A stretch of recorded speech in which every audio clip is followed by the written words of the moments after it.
마태복음 19장 27절에 30절을 제가 한 절 여러분들 한 절 교독하시고 마지막 합독합니다. 이에 베드로가 대답하여 이르되 보소서 우리가 모든 것을 버리고 주를 따랐사온데 그런즉 우리가 무엇을 얻으리이까? 예수께서 이르시되 내가 진실로 진실로 되어 인자가 자기 영광의 보좌에 앉을 때 나를 따르는 너희도 12 보좌에 앉아 이스라엘 12지파를 심판하시리라. 또 내 이름으로 위하여 집이나 형제나 자매나 부모나 자식이나 전토를 벌인 자마다 여러 배를 받고 또 영생을 상속하리라.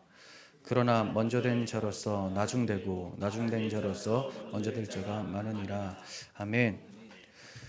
네, 우리는 오늘 말씀을 대하기 전에 그 앞에 어떤 내용이 있는지를 다시 한번 상기시킬 필요가 있을 것 같습니다. 지난 시간에 살펴본 내용인데 부자 청년이 예수님 앞에 나와서 질문을 하죠. 영생을 얻기 위해서 제가 무엇을 해야 됩니까? 라고 했더니 예수님께서 계명을 지켜라. 계명을 지켜라 라고 해요. 그랬더니 이 부자 청년이 주님께서 말씀하시는 선생님께서 말씀하시는 그 계명은 제가 다 지켰습니다. 라고 얘기를 합니다. 아직도 뭐가 부족합니까? 라고 하자 예수님께서는 너의 소유를 다 팔아서 가난한 사람들에게 나누어 주고 그리고 너는 나를 따르라 라고 말씀해 주시죠. 그러자 그 부자가 근심하며 떠나게 됩니다. 그 이유에 대해서 얘기를 하기를 소유가 많았기 때문이다. 이렇게 얘기를 합니다. 재물이 많음으로 근심하여 떠나갔다라고 해요. 그러면서 예수님께서는 낙타가 바늘기로 들어가는 것이 부자가 천국에 들어가는 것보다 쉽다라고 말씀하시면서 부자가 천국에 들어가는 것이 얼마나 어려운지를 말씀해 주셨습니다. 그러자 제자들이 깜짝 놀라서 그러면 누가 천국에 들어갈 수 있겠습니까? 라고 묻습니다. 그러니까 예수님은 사람으로는 할 수 없지만 하나님으로는 하실 수 있다라고 대답해 주세요. 즉 구원이라는 것은 영생을 얻는 것은 사람이 자기의 힘으로 이룰 수 있는 것이 아니라 오직 하나님의 능력으로만 가능하다. 그런데 그 하나님의 능력은 우리가 지난 시간에 살펴본 바로 예수 그리스도의 십자가 대속의 능력이다라는 것을 말씀하는 것이었습니다. 그러니까 사람이 구원을 얻고 영생을 얻는 것은 십자가를 통해서만 가능하다라는 것을 말씀해 주셨어요. 그러면서 오늘 본문으로 이어지게 되는데요. 27절 보시면 베드로가 이제 예수님께 말씀을 드립니다. 보소서 우리가 모든 것을 버리고 주를 따랐는데 그러면 우리는 무엇을 얻겠습니까? 이렇게 얘기를 해요. 유대 사회에서 제자가 스승을 선택해서 따라가는 것이 관례였습니다. 제자가 스승을 선택해요. 그리고 따라다닙니다. 그런데 지금 예수님의 제자들이 예수님을 택한 게 아니라 예수님이 제자들을 찾아와서 부르시죠. 불렀더니 제자들이 반응이 있게 돼요. 그래서 예수님을 따라 나서게 됩니다. 따라 나설 때 제자들이 상당한 가치를 지불합니다. 어떤 것이 있었냐? 베드로 같은 경우는 어부였기 때문에 배와 그물을 모두 내려놓고 예수님을 따라갑니다. 생업을 다 내려놓고도 예수님만 따라갔었죠. 그러니까 근심하여 돌아간 부자 청년과는 다르게 예수님을 따랐던 겁니다. 여기까지는 참 훌륭합니다. 그런데 베드로는 자신의 소유를 버리고 따르게 된 것이 마치 자기가 한 것이라고 착각을 하고 있어요. 정말 베드로가 대단한 의지와 결단력이 있어서 예수님을 따라 나선 것일까요? 그렇지 않습니다. 모든 것을 버리고 주님을 따르게 된 것은 하나님의 은혜였던 것입니다. 베드로가 예수님께 신앙 고백을 합니다. 주는 그리스도시고 살아계신 하나님의 아들입니다 라고 했더니 예수님께서 야, 너 참 잘했다. 너 대단한 고백을 했다라고 하신 것이 아니라 이것을 내게 알게 하신 이는 베드로 너 자신이 아니라 하늘에 계신 내 아버지시다 이렇게 말씀해 주셨어요. 그러니까 베드로가 똑똑해서 의지가 좋아서 결단력이 좋아서 예수님을 따라 나서거나 예수님을 고백한 것이 아니라 하나님의 은혜 때문에 네가 예수님을 알아보게 된 것이고 나를 따라오게 된 것이다 라고 말씀하고 계시는 거죠. 이것을 잊어버리고 자기 힘과 의지로 주님을 따르게 되면 결과가 어떻게 될까요? 주님을 저주하고 3번이나 부인한 베드로를 기억하게 됩니다. 그러나 베드로가 자신에게 절망하고 성령께서 그에게 임하시게 되자 어떻게 되었습니까? 순교의 상황 가운데서도 믿음을 잃어버리지 않고 담대히 주의 복음을 전파하며 거꾸로 십자가에서 순교당하기까지 하죠. 자기의 능력과 자기의 힘으로 주님을 따라가면 저주하고 배신을 하는데, 성령의 능력으로 하나님의 은혜로 주를 따르게 되면 목숨을 내어놓고도 주님을 따라가는 그러한 모습으로 바뀌어진다는 겁니다. 사람이 무엇을 해놓고 자기 공로를 내세우고 있다면 그것은 하나님 앞에서 심판의 근거밖에 되지 않습니다. 하나님, 저 이거 참 잘했죠. 제가 이만큼 잘했으니까 저에게 무슨 상을 주셔야 되는 거 아닙니까? 라고 하면 상이 아니라 심판이 떨어진다는 겁니다. 우리가 내세울 수 있는 것은 아무것도 없습니다. 우리가 한 것은 다 죄악밖에 없습니다. 이사야 64장 6절을 보시면 우리는 다 부정한 자 같아서 우리의 의는 다 더러운 옷 같으며 우리는 다 잎사귀같이 시들므로 우리의 죄악이 바람과 같이 우리를 몰아가나이다 라고 합니다. 이렇게 죄악된 인간이 하나님 앞에 내세울 수 있는 것이 죄밖에 없다라는 거죠. 부자 청년과 같이 계명을 지키더라도 계명이 담고 있는 진의를 깨닫지 못하고 지키는 것은 모두 죄가 됩니다. 잘 기억하셔야 돼요.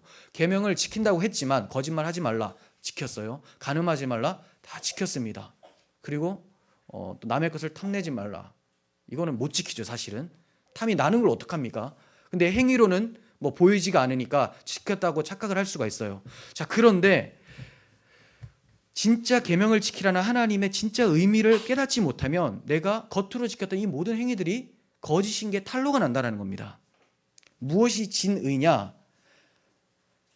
계명을 지키라라는 말과 바꾸어서 말씀을 드릴 수 있는 것은 하나님을 사랑하라는 거예요. 율법을 하나로 요약을 한다면 하나님 사랑, 이웃 사랑이죠. 네, 사랑이라는 겁니다. 그런데 인간은 하나님을 먼저 사랑할 수 없는 존재죠. 태어날 때부터 자기를 사랑하고 자기 중심적으로 살아갑니다. 그런데 하나님을 사랑한다? 이 불가능합니다. 그러면 어떻게 하나님을 사랑할 수 있는가? 다시 말해 어떻게 계명을 진짜로 지킬 수 있는가? 하나님께서 우리를 먼저 사랑해 주심으로써 그 사랑에 힘입어서 하나님을 사랑하는 것이 계명을 지키는 것이죠. 어떠한 행위에 초점을 두게 되다 보면 그 행위를 하게 된 마음이 어떠했는지 놓치게 되는 경우가 참 많습니다. 내가 이런 일을 했다, 여기에만 초점을 두면 무슨 마음으로 그것을 했는지는 자주 놓친다라는 거예요. 베드로와 다른 사도들도 이 점을 놓치고 있었기 때문에 자신들이 버리고 따랐던 행위에 대해서는 얘기를 했지만 자신들의 마음이 어떠했는지는 전혀 생각을 못하고 있었던 겁니다. 그렇지만 주님께서는 이러한 제자들에게 상에 대해서 말씀해 주세요. 상. 이것은 지금 베드로가 상 받을 행위를 했다고 인정해 주시려는 것이 아니라 진정으로 마음을 주님께 향하고 모든 것을 내려놓은 순전한 믿음을 가진 자들에게는 앞으로 하늘의 상이 있을 것이다 라고 가르쳐 주시기 위함입니다. 베드로가 지금 잘 대답을 했기 때문에, 잘했기 때문에 너한테 상 주겠다가 아니라 진짜 계명 지킨 자라면, 진짜 모든 것을 버리고 주님만 따라간 자라면 하늘의 상이 있다, 이걸 가르쳐 주기 위함이라는 거예요. 그 상이 무엇인지 28절 이하로 보도록 하겠습니다. 예수님께서 이르시되 내가 진실로 진실로 너희에게 이르노니 세상이 새롭게 되어 인자가 자기 영광의 보좌에 앉을 때에, 자, 어떤 시점이 나왔어요. 세상이 새롭게 되어 인자가 자기 보좌에 앉을 때, 이때에 나를 따르는 너희도, 자, 사도들이죠. 그렇지만 크게 보면 예수님을 따르는 모든 그리스도인들, 자, 너희도 12보좌에 앉아서 이스라엘 12지파를 심판하게 될 것이다. 자, 이것을 상으로 말씀해 주십니다. 하나씩 살펴봐야 되겠죠. 세상이 새롭게 되어 인자가 영광의 보좌에 앉을 때, 자, 이게 언제일까요? 모든 유대인들이나 예수님의 제자들은 예수님이 이 땅에서 왕으로 등극하는 때로 봤어요. 이 땅에서 왕으로 등극하는 때. 자, 그게 뭐냐면 예수님이 지금 예루살렘에 올라가고 계시죠. 왜 올라가십니까? 십자가에서 죽으시고 부활 승천하셔서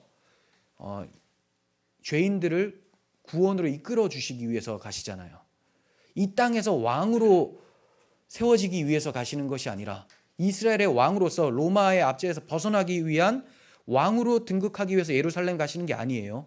그런데 지금 유대인들과 제자들은 그렇게 예수님이 나는 이제 십자가를 지러 간다라고 하셨음에도 불구하고 예루살렘에 들어가면 다윗 왕과 같은 왕이 되실 것이다 라고 생각을 하는 거예요.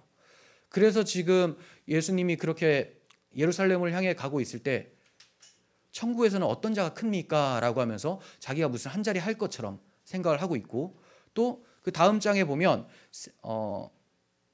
야고보와 요한의 어머니가 나오거든요. 근데 그 어머니가 이 당신께서 왕으로 등극하실 때 내 아들을 좌우 양편에 좀 이제 좋은 자리에 좀 세워달라, 이런 부탁까지도 하게 됩니다. 왜 그러냐?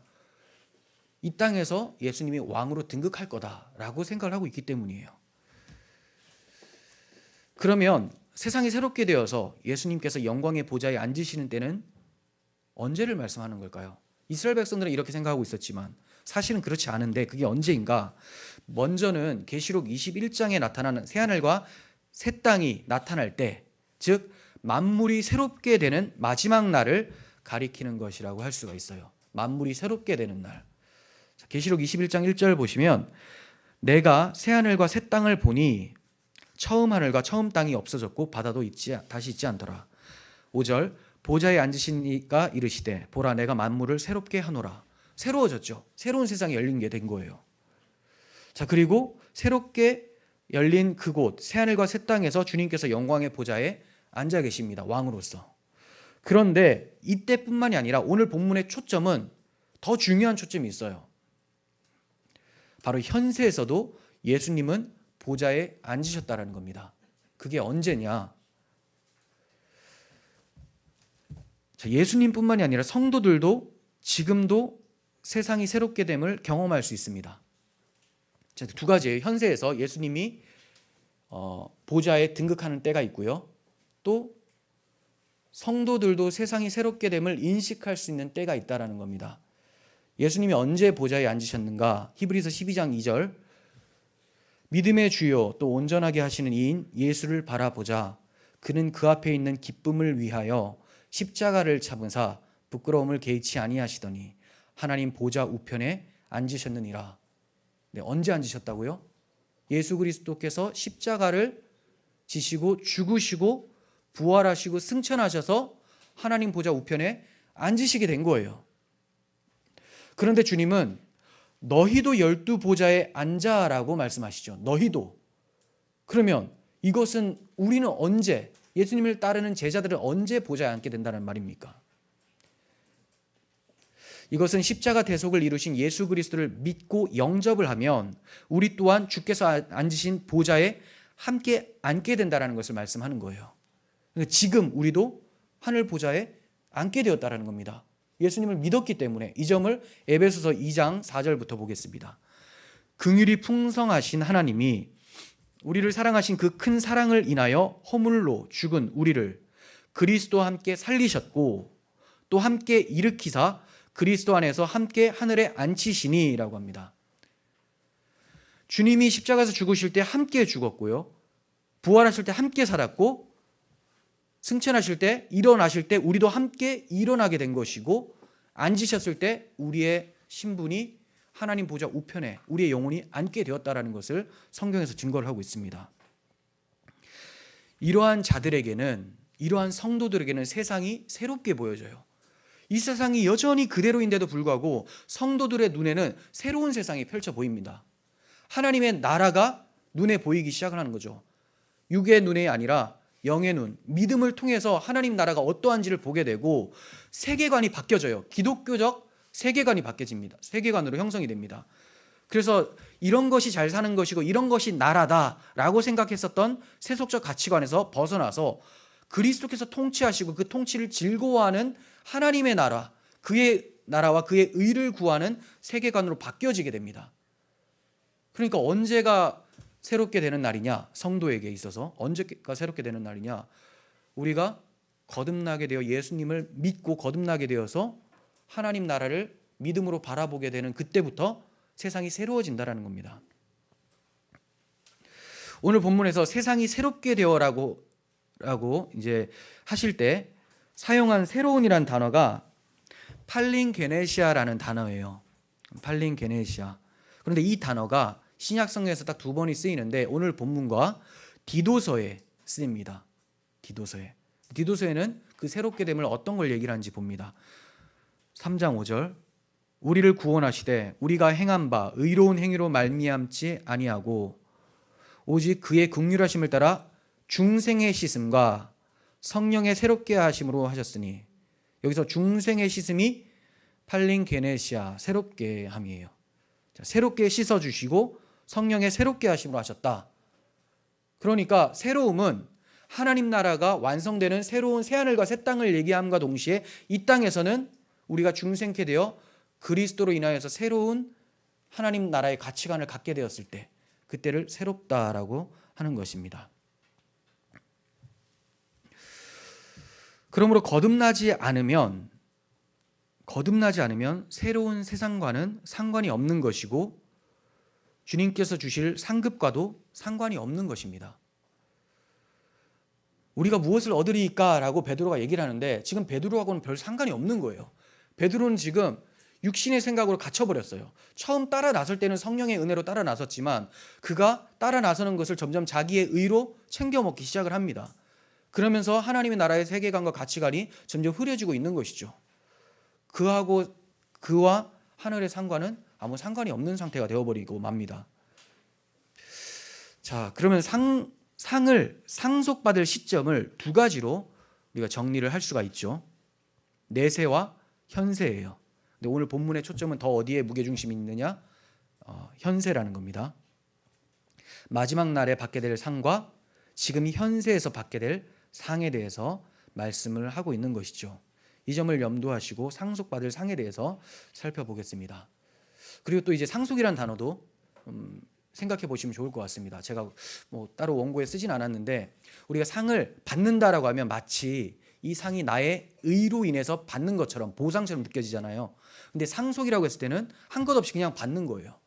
누군가 가지고 있는 것을 이어받는 것이죠. 그 상속. 그게 바로 상입니다. 우리의 상.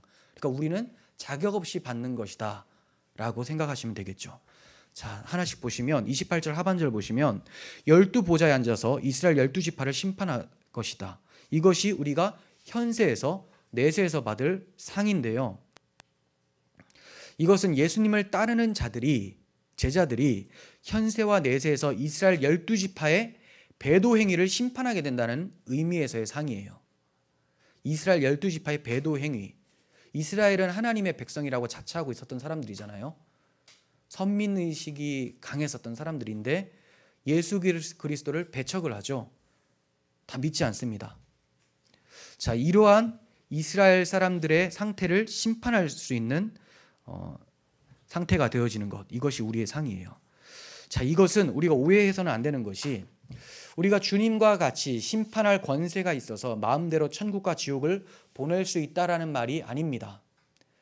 선과 악을 분별할 수 있는 눈뜬 자로서 알곡과 가라지를 분별해낸다라는 것이죠. 무엇이 참된 것이고 무엇이 잘못된 것인지를 우리가 알게 되어서 심판한다라는 것이지, 야 너는 마음에 안 드니까 너 지옥 가라, 이런 개념이 아니에요. 분별력이 생긴다라는 겁니다. 그렇다면 무엇을 심판 기준으로 삼을 수 있을까요? 우리가 분별 기준이 생겼는데 현세에서 받는 상이라고 했잖아요. 여러분은 받았어요. 그리스도를 믿고 중생하였다면 받았다라는 거죠. 무엇으로 여러분들이 심판의 기준을 삼습니까? 하나밖에 없습니다. 복음이에요. 복음. 예수 그리스도를 믿느냐 믿지 않느냐, 이 하나라는 것입니다. 그리스도를 믿지 않는 사람들, 마지막 날에는 주님께서 심판하실 때 우리가 그 심판대에 함께 참여를 하는 것이고, 현세에서는 어떤 식으로 심판을 하느냐, 복음을 전해줌으로써 심판 행위를 하는 거예요. 자, 복음을 전해주면 반응이 두 가지로 나오겠죠. 믿는 자가 있고 믿지 않는 자. 믿지 않는 자는 심판이 선고가 되는 것입니다. 이런 심판의 통로로서 우리가 사용이 되어진다는 겁니다. 요한복음 3장 18절, 그를 믿는 자는 심판을 받지 아니하는 것이요 믿지 아니하는 자는 하나님의 독생자의 이름을 믿지 아니함으로 벌써 심판을 받은 것이니라. 자, 이 복음을 전할 수 있는 권세와 또 무엇이 참되고 그런 것인지, 예수님을 믿는 것이 참이고 그렇지 않은 것이 거짓인 것인지를 분별할 수 있는 눈을 갖게 되는 것이죠. 이것이 바로 우리가 얻게 될 상입니다. 그리고 이제 예수님의 비유를 통해서 유추해 볼 수 있는 상급도 있는데 제가 이것도 언급을 해드리겠습니다. 누가복음 19장 17절 보시면 주인이 이르되 잘하였도다 착한 종이여 내가 지극히 작은 것에 충성하였으니 10고을 권세를 차지하라 하고 그 뒤에는 또 5고을 권세를 차지하는 사람들도 나오고 그렇습니다. 그 고을을 차지한다, 다스린다라는 거죠. 다스린다. 이 다스린다라는 것은 세속적인 사고를 내려놓으셔야 돼요. 천국의 다스림을 생각하셔야 돼요. 지금 우리가 고을을 다스린다, 10고을 다스린다. 그러니까 지금 우리 이제 8도잖아요. 근데 8개의 도만 다스린다라고 하면 이거 대단한 사람 아니냐? 아주 뭐 능력 있고 강력한 막강한 힘을 가지고 있는 사람 아니냐? 이렇게 생각하는 경향이 있는데 지금 여기서 다스린다라는 것은 예수님의 다스림을 생각해야 돼요. 천국의 다스림은요, 예수님이 이 땅에서 이미 보여주셨습니다. 허리에 수건을 동이시고 손으로 물로 이제 제자들 발을 닦아주시잖아요. 이 섬김, 이게 다스림입니다. 하늘의 다스림이 이런 거예요. 그러니까 섬기는 삶을 상으로 받아서 살게 되는 것, 이것 또한 우리가 받게 될 상이에요. 그런데 그 상은 지금도 받았죠. 그래서 여러분들 주변에 섬길 대상들이 있는 거예요. 하나님의 상을 주셨고 이제 그 상을 경험해보라고 주시는 거예요. 그래서 바울은 섬김이라는 상을 누릴 수 있었던 것은 하나님의 은혜였다라고 고백을 합니다. 자기가 잘해서가 아니라 하나님의 은혜로 섬길 수가 있었다. 고린도전서 15장 10절 그러나 내가 나된 것은 하나님의 은혜로 된 것이니 내게 주신 그 은혜가 헛되지 아니하여 내가 모든 사도보다 더 많이 수고하였으나 많이 섬긴 거죠. 주의 나라를 위해서 내가 한 것이 아니요 오직 나와 함께 하신 하나님의 은혜로다. 상도 이런 섬김이라는 상도 자기의 능력으로 받은 것이 아니라 은혜로 받았다라고 고백을 하게 되는 것입니다. 우리가 섬길 수 있는 기회와 마음을 받은 것에 대해서 상으로 인식하지 못하고 있다면 천국 백성이 아닐 수 있습니다. 천국은 섬김을 받는 곳이 아니라 섬김의 기쁨으로 살아가는 곳이기 때문입니다. 29절 또 다른 상을 봅니다. 내 이름을 위하여 집이나 형제나 자매나 부모나 자식이나 전토를 벌인 자마다 여러 배를 받고 또 영생을 상속하리라. 집, 형제, 자매, 부모, 자식을 버린 자라고 해요.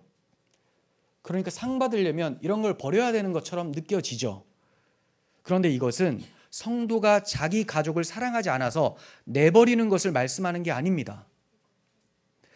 주의 이름 때문에 주님을 믿었기 때문에 가족이 우리를 미워해서 박해하거나 떠나버린 상황을 얘기를 하는 거예요. 내가 이제 주님의 일을 해야 되니까 너는 이제 신경 안 쓰겠다. 네가 알아서 벌어 먹어라 하고 떠나는 게 아니라 주님을 믿고 따랐는데 그게 싫은 거예요. 철로역정 보시면 크리스찬이 지금 굉장히 고심을 하고 있잖아요. 하나님 나라를 떠나러 순례를 가야 되니까. 근데 지금 가족들이 어떻게 합니까? 미친 사람이라고 해요. 정신착란이 일어난 것 같다 하면서 막 혼내고 화를 내고 막 그럽니다. 자, 이렇게 해서 결국은 그 그림에서는 크리스찬이 떠나는 것처럼 보이지만 가족들이 그를 박해한 것이 되는 것이죠. 이 점이 마태복음 10장 21절에도 나옵니다. 형제가 형제를 배신하여 죽게 하고 아버지 또한 자녀를 그렇게 할 것이다. 자녀가 부모를 대적하여 죽게 할 것이다. 내 이름 때문에 너희가 미움을 받을 것이다. 그러나 끝까지 견디는 자는 구원을 얻을 것이다. 이게 바로 상이죠. 이렇게 주의 이름 때문에 버리게 된 자들은 집과 형제, 자매, 부모, 자식을 여러 배로 받는다. 이렇게 얘기해요. 여러 배로 받는다. 자식을 잃었는데 그 자식으로 얻는 거 아니면 뭐 어떤 위로가 있겠습니까? 근데 왜 이런 표현을 할까요? 누가복음에서는 현세에서 여러 배를 받는다라고 현세라는 표현을 더 추가해서 기록하고 있습니다. 그러니까 지금 우리가 누리게 되는 건데요.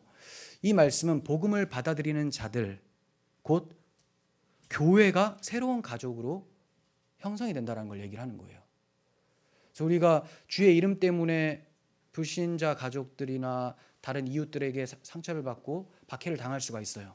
내쫓김을 당할 수가 있습니다. 그렇지만 하나님의 위로가 어디에서 오느냐? 그리스도의 피로 하나 된 공동체로 위로가 온다라는 것을 얘기를 하는 것이죠. 여러 배 받는다라고 했는데 원문에서는 100배를 받는다라는 겁니다. 새로운 가족의 풍성함을 의미합니다.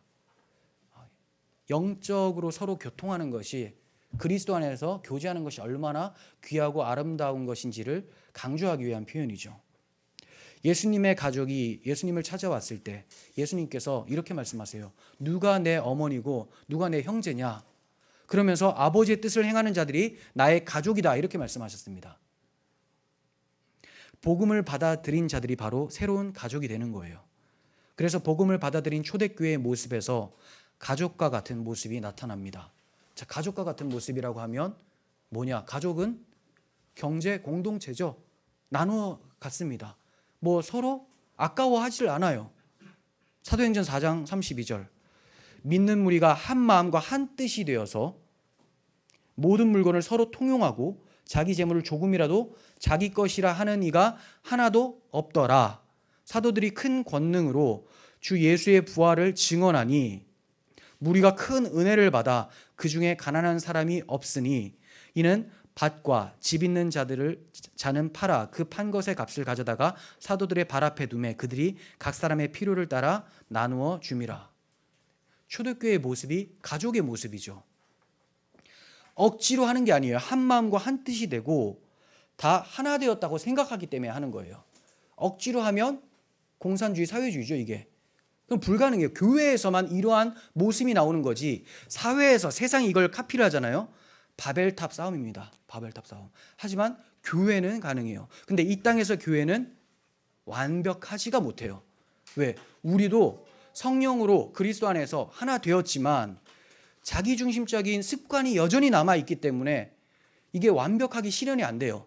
그래서 성령 충만하게 되고 기도하다가 내 형제의 아픔이 생각나게 되면 찾아가서 위로하게 되고 자기의 것을 내어주고 섬기게 되는 것이죠.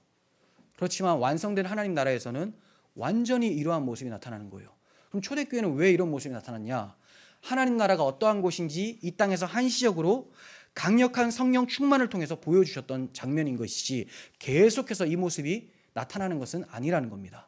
우리가 지향해야 될 모습은 맞지만 반드시 완벽하게 이루어낼 수는 없는 상태인 것이죠.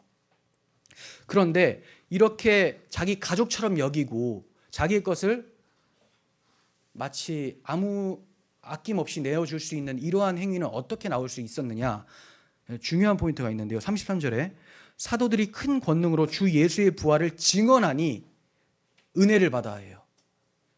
은혜를 받으면 이런 가족과 같은 모습이 나오는데 그 은혜를 받는 비결이 주 예수의 부활, 십자가 부활의 복음이라는 거죠. 복음을 많이 묵상하고 복음을 경험한 사람들은 하나님을 사랑하게 되어서 이웃도 사랑하게 되어지는 것이죠. 그렇게 돼서 하나 된 공동체를 형성해서 이 공동체를 가리켜서 하나님의 권속들이다라고 합니다. 가족. 예수님을 믿으면 유대 사회에서는 내쫓김을 당합니다. 그런데 예수님을 믿었더니 교회, 즉 여러 명의 가족이 생기게 된 거예요. 이것이 바로 주의 이름 때문에 모든 것을 버린 자가 받게 될 상인 것입니다.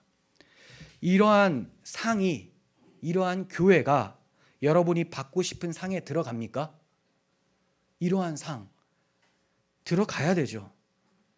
나는 그런 상 말고 다른 상을 원한다. 그러시면 안 돼요. 진짜 이러한 가족 공동체, 서로 사랑하며 그리스도 안에서 하나 된 이 공동체를 갖기를 원하는 것, 이게 바로 진정한 상을 바라는 것이죠. 그리스도의 보혈로 하나 된 성도의 교제를 이 땅에서 사모하는 사람만이 누릴 수 있는 상입니다. 29절 하반절 또 보시면 전토를 벌인 자가 전토를 받는다라고 해요. 이것도 그냥 하나로 묶어서 교회라고도 볼 수가 있는데, 교회를 받는다라고 할 수 있는데, 조금 더 세분화시키면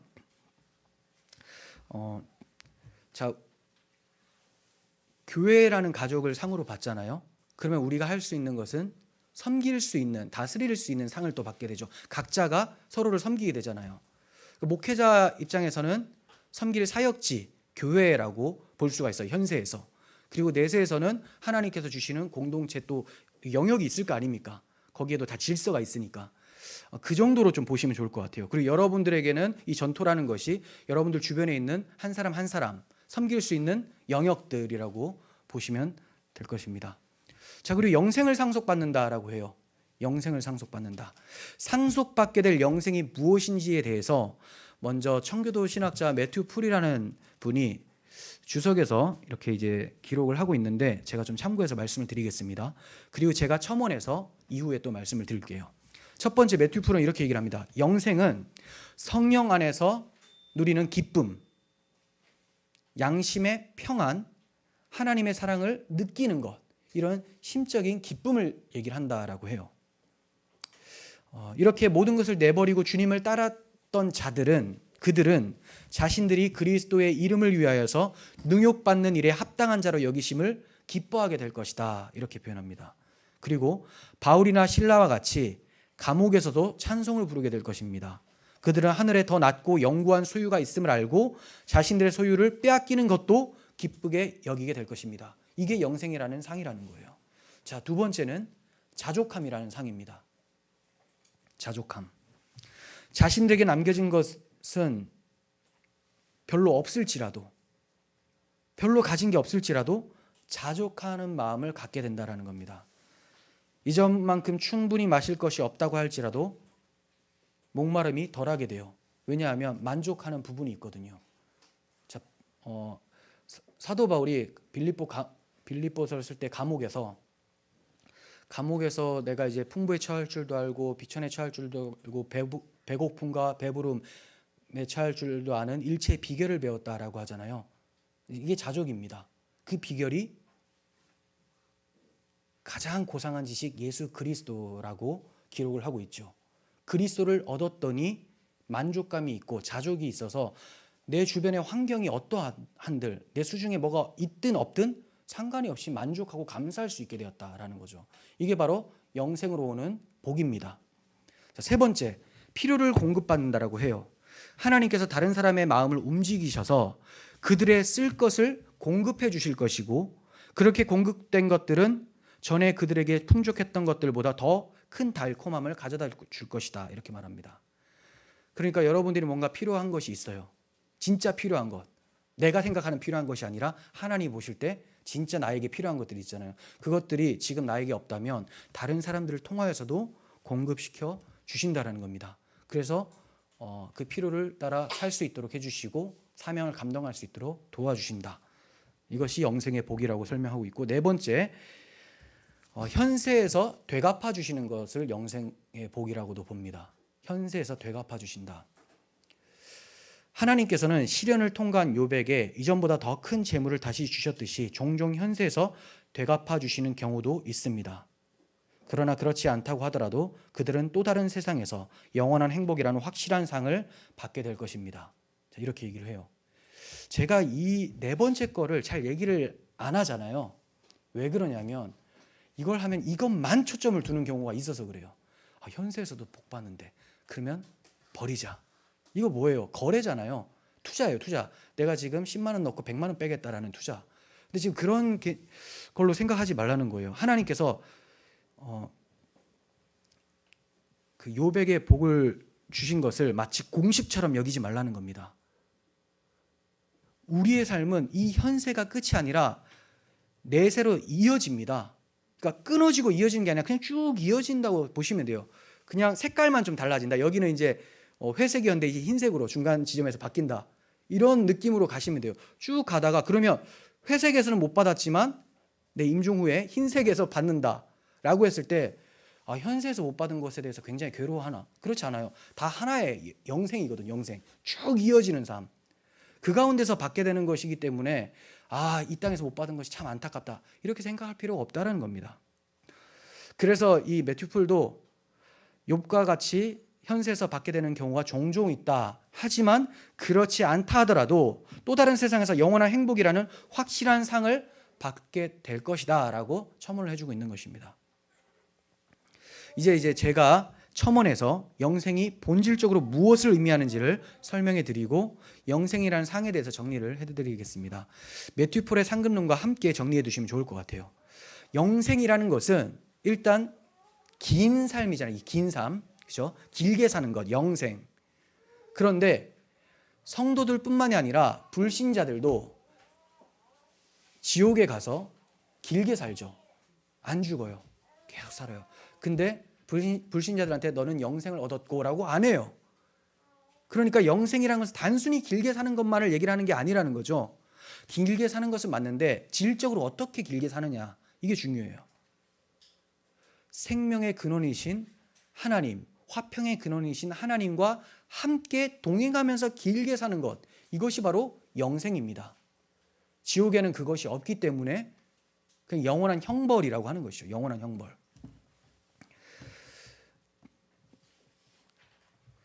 자, 이런 것이 영생이라면 우리는 지금도 그 영생을 누리고 살고 있는 것이죠. 하나님과 함께 교통하면서 사는 것. 이 누림이 영원히 온전한 상태에 이르게 되는 것이 천국에서 받게 될 상이에요. 지금도 누리고 있지만 그곳에는 완전히 누리게 되는 상황. 그런데 이 영생이라는 상은 하나님 앞에서 의롭다함을 받은 자라야 받을 수 있습니다. 의롭다함을 받은 자라야지만 받을 수가 있다는 거예요. 왜냐하면 영생은 하나님께 있는데, 하나님과 함께하는 것이 영생인데, 그 하나님을 통해서 영생을 누리려면 하나님과의 관계를 끊어놓은 죄 문제가 해결되어져야 되고 의롭다함을 받아야 되기 때문입니다. 죄 문제가 해결되어지고 하나님께서 인정하시는 의롭다함을 받아야 돼요. 그래서 죄인인 우리로 하여금 의롭다함을 얻게 해주셔서 영생을 누리도록 해주신 하나님의 방법이 바로 예수 그리스도의 십자가 대속을 믿는 믿음이라는 겁니다. 이해가 되셨습니까? 영생을 누릴 수 없는 죄인이었는데 하나님이 우리에게 영생을 주시기 위해서 예수 그리스도의 십자가 대속으로 우리의 죄를 사하여 주시고 그분의 의로움을 우리가 믿음으로 넘겨주셔서 의롭다 칭해 주셔서 우리와 영원토록 함께하는 영생을 주셨다라는 거예요. 그 십자가 복음이 바로 영생을 얻게 하는 유일한 근원이라는 겁니다. 자, 이 점을 성경을 통해서 찾아보겠습니다. 요한복음 3장 14절 찾습니다. 요한복음 3장 14절.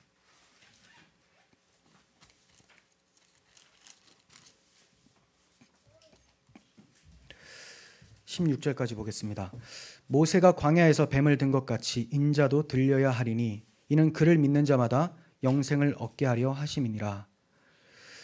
하나님이 세상을 이처럼 사랑하사 독생자를 주셨으니 이는 그를 믿는 자마다 멸망하지 않고 영생을 얻게 하려 하심이라. 네, 영생을 얻을 수 없는 죄인이었는데 하나님이 영생을 얻을 수 있는 방법을 제시해 주셨죠. 그 방법이 예수 그리스도 하나님의 아들을 믿는 자는 영생을 얻는다라는 거예요. 요한복음 5장 39절도 봅니다. 조금만 넘겨보시면 5장 39절에서 40절까지. 너희가 성경에서 영생을 얻는 줄 생각하고 성경을 연구하거니와 이 성경이 곧 내게 대하여 증언하는 것이니라. 자, 그러니까 성경을 통해서 그리스도를 보지 못하면 잘못 봤다라는 거죠. 그래서 그리스도를 보면 영생을 얻어요. 40절. 그러나 너희가 영생을 얻기 위하여 내게 오기를 원하지 아니하는도다.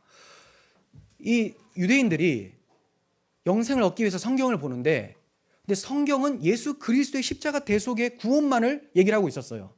근데 그것을 발견하지 못해요, 유대인들이. 그 이유는 뭐냐면 자기의 의로 영생을 얻으려고 하기 때문에 예수 그리스도를 믿어 구원을 받으라고 하는 구약의 말씀들이 보이지가 않는 거예요. 그 예표들이 보이지가 않는 겁니다. 지금 부자 청년도 그렇죠.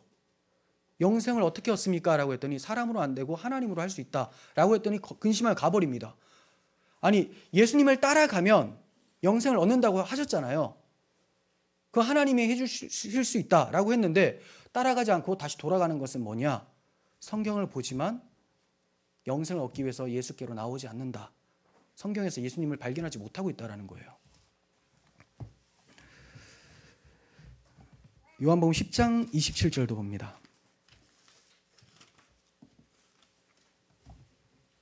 10장 27절, 28절. 내 양은 내 음성을 들으며 나는 그들을 알며 그들은 나를 따르느니라.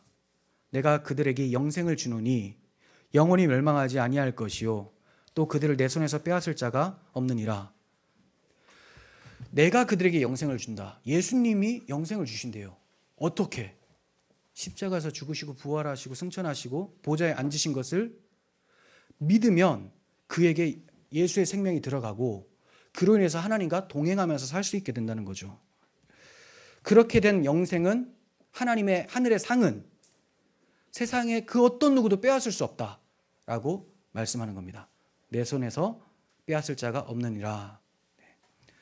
그러므로 우리가 참 성도라면 하나님의 의이시며 영생을 주신 그리스도를 사모할 수밖에 없죠. 바울 사도가 그런 사람이었습니다. 빌립보서 3장 8절에서 그가 고백합니다. 또한 모든 것을 해로 여김은 내 주 그리스도 예수를 아는 지식이 가장 고상하기 때문이라. 내가 그를 위하여 모든 것을 잃어버리고 배설물로 여김은 그리스도를 얻고 그 안에서 발견되려 함이니 내가 가진 의는 율법에서 난 것이 아니요 오직 그리스도를 믿음으로 말미암은 것이니 곧 믿음으로 하나님께로부터 난 의라. 이 의가 있어야지 영생을 얻어요.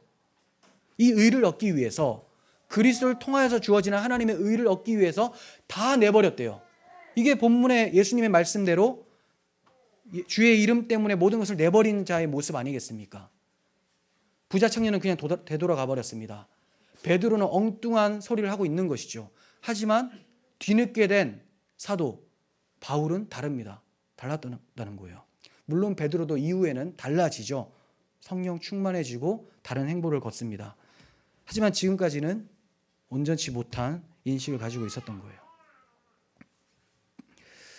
영생을 얻기 위해서 예수님께 나오는 바울과 같은 사람이 있는 반면에 근심하며 돌아가는 부자 청년과 같은 사람들이 있습니다. 여러분들은 어떤 사람입니까?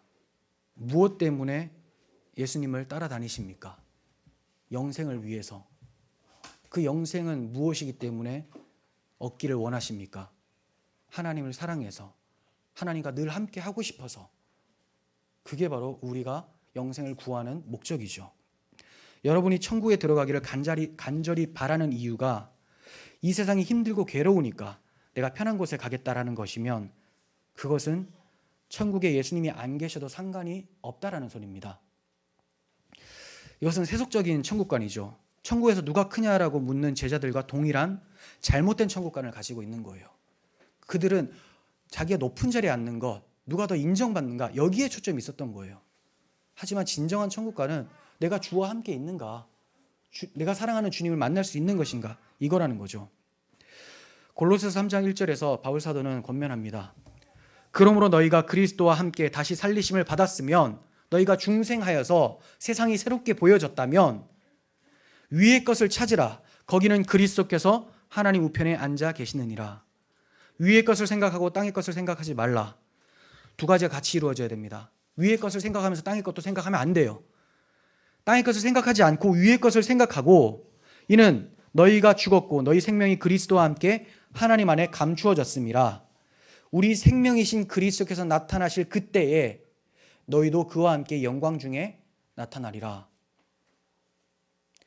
거기에는 헬라인이나 유대인이나 헬라파나 무할레파나, 할레파나 무할레파나, 야만인이나 스고디아인이나 종이나 자유인이 차별이 있을 수 없나니 오직 그리스도는 만유시요 만유 안에 계시느니라. 왜 위의 것을 찾으라고 합니까? 도대체 위에 무엇이 있기에? 여러분들이 왜 하나님 나라를 생각합니까? 거기에 무엇이 있기에? 사도 바울은 얘기를 합니다. 거기에는 우리의 생명이신 그리스도가 계신다. 그리스도께서 나타나실 그때 우리도 그와 함께 영광 중에 나타나게 될 것이다. 그러니까 그리스도를 찾는 거예요. 천국을 사모하는 이유는 그리스도 때문이에요. 하나님과 함께 살고 싶어서죠. 천국에서 누가 크냐라고 묻는 것이나 우리가 무슨 상을 얻겠느냐라고 묻는 것은 아직도 자신이 어떤 죄인인지를 모르고 있기 때문에 그렇습니다. 이러한 경쟁과 시기가 바로 탐심이며, 탐심이 우상숭배죠. 땅에 속한 자들이 이러한 모습을 하고 있습니다. 그러므로 우리가 다시 살리심을 받았다면 위의 것을 찾아야 합니다. 우리의 생명이신 예수 그리스도를 찾아야 됩니다.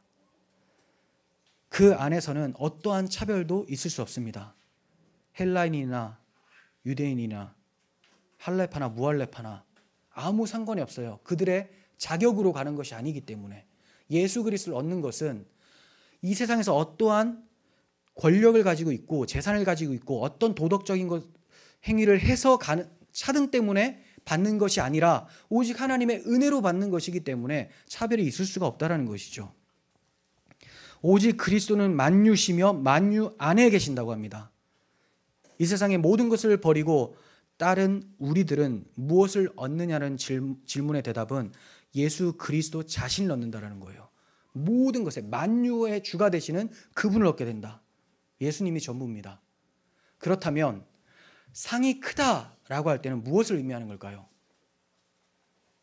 예수님이 상이라고 했고 예수님과 만나 사는 것이 상이라고 했는데 상이 크다라는 것은 도대체 뭡니까?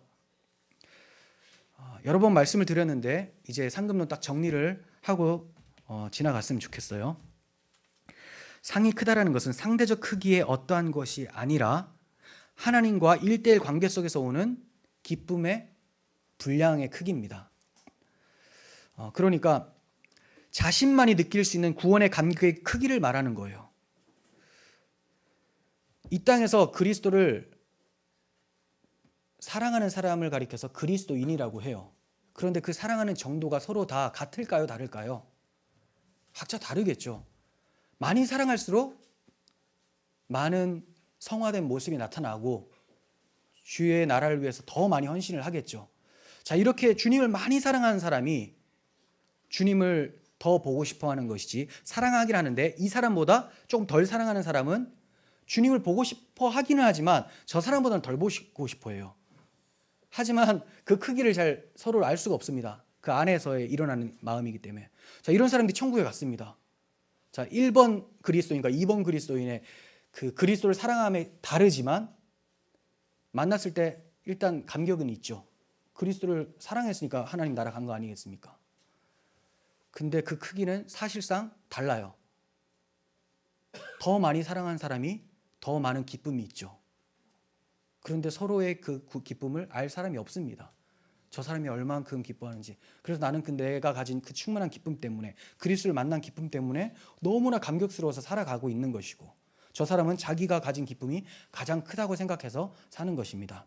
자, 이게 본질적인 그 상급이에요. 영생의 기쁨. 자, 그런데 제가 보통은 여기서 끝냈었어요. 그런데 이제는 여러분들이 조금 불편해할 만한 상급도 얘기를 하려고 해요. 자, 근데 불편해 하시면 안 되는 게, 불편해 한다면 우리의 사고에 문제가 있어서 불편한 겁니다. 바로 차등 상급입니다. 차등 상급. 분명히 제가 앞에서 말씀드렸던 절대적 상급도 차등 상급이긴 하지만 우리가 모르니까 절대적 상급이 되는 거죠. 그죠? 받는 기쁨의 크기는 다른데 내가 저 사람이 얼만큼 받는지를 모르니까 차등 상급이 아니게 된 거예요. 이해가 되십니까? 이해가 되시면 이제 호응을 해주시고, 아니면 제가 계속 설명을 하게 되고. 자, 그런데 이제 지금 말씀드린 차등 상급은 눈에 보이는 상급, 차등 상급. 제가 예전에는 이게 없다라고 했었는데 없다라고 하기가 너무 어렵습니다. 왜 없다라고 하고 싶었냐? 제 안에 싹트는 악 때문에 그랬어요. 악. 그걸 여러분들도 가지고 있을 거라고 저는 확신을 하거든요. 그래서 불편할 거라고 말씀을 드린 거예요. 자, 그게 뭐냐? 10골 다스리는 권세와 5골 다스리는 권세가 차등이 있죠. 천국에서 섬기는 삶이 있어요. 근데 이제 섬긴다고 하면 또 이제 별로 저 사람이 더 많이 섬기게 된 거에 대해서 서운하거나 내가 더 많이 섬겨야 되는데 이런 마음은 안 들 수가 있겠죠. 그것도 우리가 악해서 그래요. 섬기는 것에 대해서는 질투가 안 느껴져요. 근데 다스린다라고 하면 또 질투가 느껴져요. 와, 나도 다스리고 싶은데 저 사람이 더 많이 다스린다고? 자, 이러한 사고가 세속적 사고에서 기인을 하는 것이죠. 어떠한 부분에서는 우리가 인식할 수 있는 차등 상급이 있을 것입니다. 그게 뭔지 정확하게 모르겠어요. 하지만 섬기는 상급에 대해서는 정확하게 있습니다. 그러면 사람들이 이렇게 질문을 해요.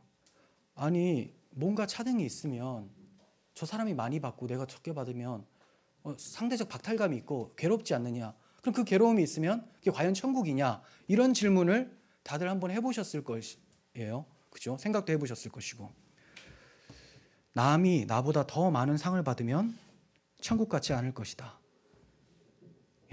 그러한 사고가 바로 천국이 무엇인지 모르고 있기 때문에 발생하는 것이죠. 여러분이 사랑하는 사람, 예를 들어 남편, 아내, 부모, 자녀가 나보다 더 큰 상을 받으면 질투가 나서 괴롭습니까? 사촌이 아니라, 사촌이 땅 사면 배가 아프잖아요. 근데 자식이 땅을 샀는데 배가 아파요? 배가 아프다면 자식을 사랑하지 않는 거고, 사랑하는 사람이라면 배가 안 아프다라는 거예요.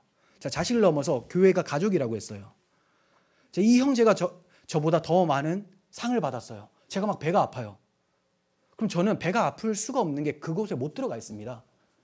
사랑함이 없기 때문에. 사랑하지 않는 자는 하나님 나라를 못 들어가요. 그래서 만약에 그 생각을 가지고 있다면 그런 염려는 안 하셔도 되는 거죠. 그런 천국이 없을 거니까. 네. 내 이웃이나 내가 사랑하는 형제 자매들이 더 큰 상을 받게 되었다라는 것으로 오히려 더 감사할 수 있는 것, 이것이 바로 천국의 모습이죠.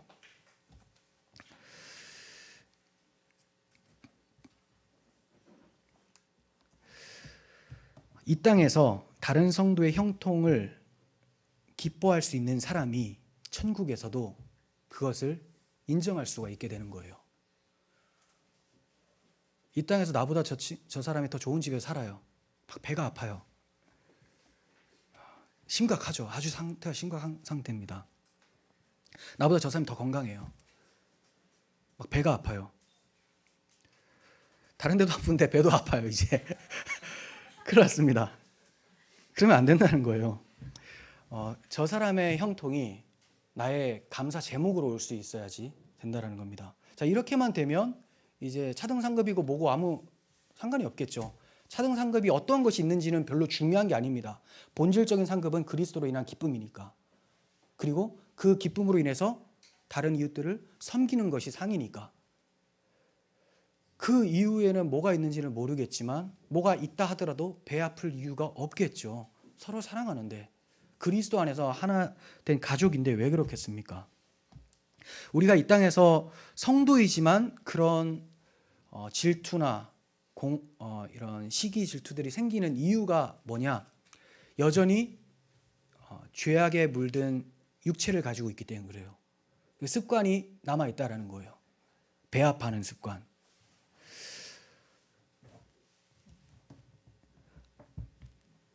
우리는 이 땅에서 성령 충만한 삶을 완전히 이룰 수 없기에 종종 공허함으로 질투를 느낄 때가 많습니다. 질투라는 것이 공허함 때문이죠. 나한테는 없는데 저 사람한테 있으니까 질투가 일어나잖아요. 그죠? 근데 내가 완전히 꽉 채워져 있어요.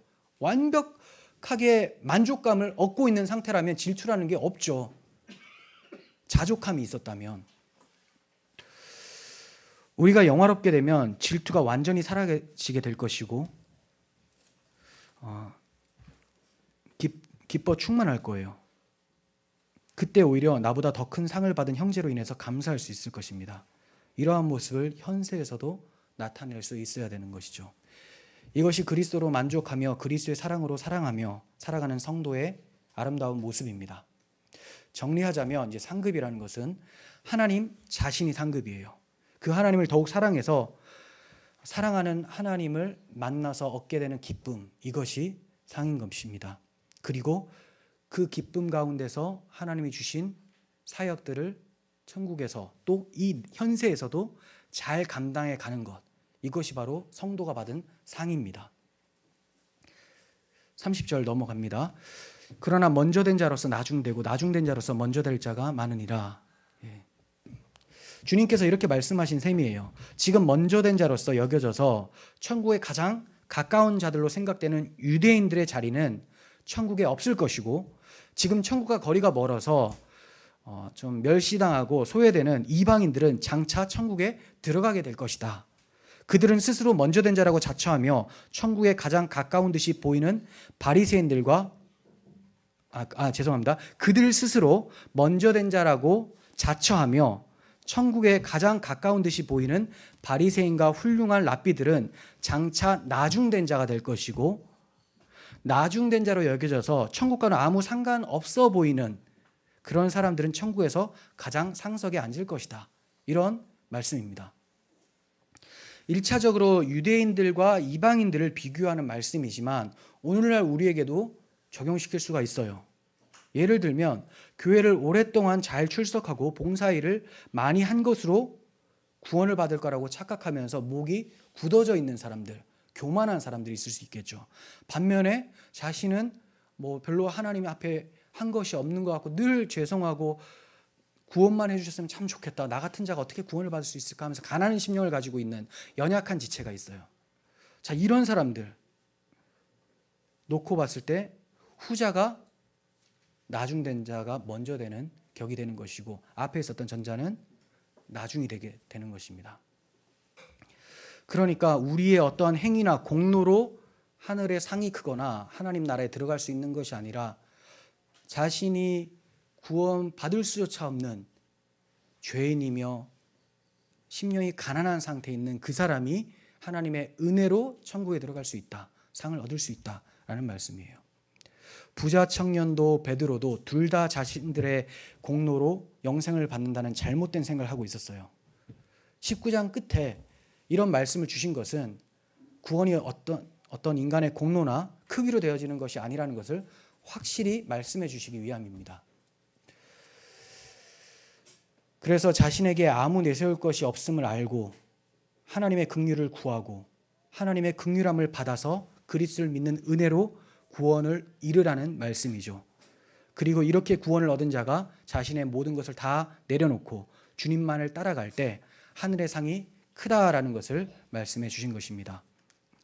여러분, 긍휼과 은혜를 사모하시고 잠시 있다가 곧 사라지게 될 이 세상의 것들에 목적을 두지 마시고 영원한 하나님 나라에 가치를 두시고 하나님만을 소망하며 의지하는 자로 살아가시길 바랍니다. 이러한 자들에게 하늘의 상이 큽니다. 기도하겠습니다. 하나님 아버지, 아무한 것 없이 은혜로 구원받고 아무한 것 없이 주의 은혜로 상을 받습니다. 받은 상을 잘 기억하고 현세에서 그 상을 잘 누리며 살 수 있도록 도와주시옵소서. 더 많이 섬기게 하시고 더 많이 구원을 기뻐하게 하시고 또 많은 사람들에게 복음을 전파함으로써 하나님의 심판을 나타낼 수 있는 저희들이 될 수 있도록 도와주시옵소서. 우리를 구원하신 우리 구주 예수 그리스도의 이름으로 기도합니다. 아멘.